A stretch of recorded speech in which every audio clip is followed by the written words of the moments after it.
sources of places, names, and dates for Michigan's many haunted lighthouses throughout this book. This project has been one filled with passion and excitement on a multitude of levels. It's allowed me to revisit many of our lights, gather more ghostly stories, and work with my dad to research the family histories of these keepers. I hope you enjoy listening to it as much as I did writing it. And thank you to my dear friend and personal editor, Paula, who took time out of her summer vacation to proofread this manuscript. Introduction. Michigan doesn't have an official state structure, but if it did, it would likely be either the 5-mile Mackinac Bridge, opened in 1957 and an aid to navigation itself, or a lighthouse to represent the 120 or so beacons that stand tall along more than 3,200 miles of Great Lakes freshwater shoreline. Well before Michigan became the 26th state in the Union on January 26, 1837, lighthouses were becoming a recognized part of the landscape, serving as navigational aids for shipping, fishing, lumbering, and mining industries that shaped the state's early history. The first was Fort Gratiot, constructed at the entrance of the St. Clair River and Lake Huron in 1825 by Lucius Lyon, a pioneer surveyor and eventual deputy surveyor general of the Michigan Territory. He later represented Michigan in the U.S. House of Representatives and U.S. Senate. Named after General Charles Gratiot, who engineered the construction of the nearby Fort Gratiot military outpost in 1814, this was one of the few European settlements north of Detroit at the time. The city of St. Joseph was home to the first light station on Lake Michigan, dating back to 1832, although the current range light system wasn't built until 1906 to 1907. That first lighthouse was a single-story dwelling made of stone. In 1859, a new 2-story structure was built on a bluff overlooking the city. It remained operational until 1924 and was demolished in 1955. During the early years, St. Joseph also was home to the Lighthouse Depot for Lake Michigan until service was transferred to Milwaukee in 1917.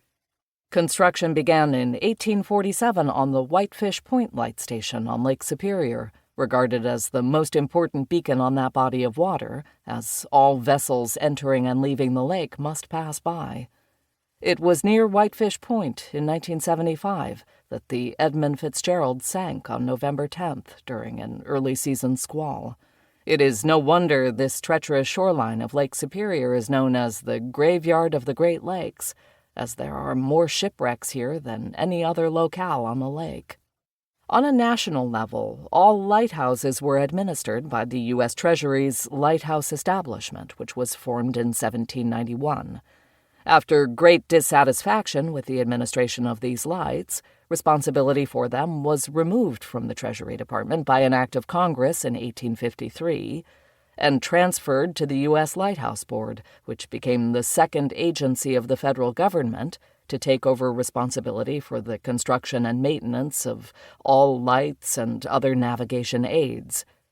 Around 1910, it fell to the Lighthouse Service under the Department of Commerce to maintain these maritime structures. The Lighthouse Service merged with the U.S. Coast Guard in 1939. Serving as a lighthouse keeper in the mid to late 1800s and into the early 20th century was a government position often hired by the office of the President of the United States.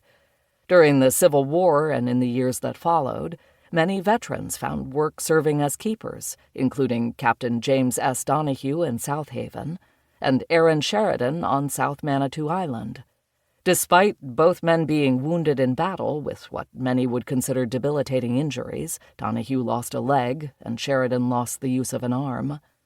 These heroic keepers were diligent in their duties of tending to their respective lights and also assisted with life-saving duties as needed. Tending a lighthouse wasn't a job one took lightly. Most of the keepers who accepted the challenging role did so with a great sense of pride and dedication, like Captain William Robinson at White River Light Station in Whitehall. He was instrumental in the construction of the light, and he was named its first official keeper in 1875, a position he held for 44 years before passing away at the light in 1919. To keep listening to this audiobook for free, click the link in the description.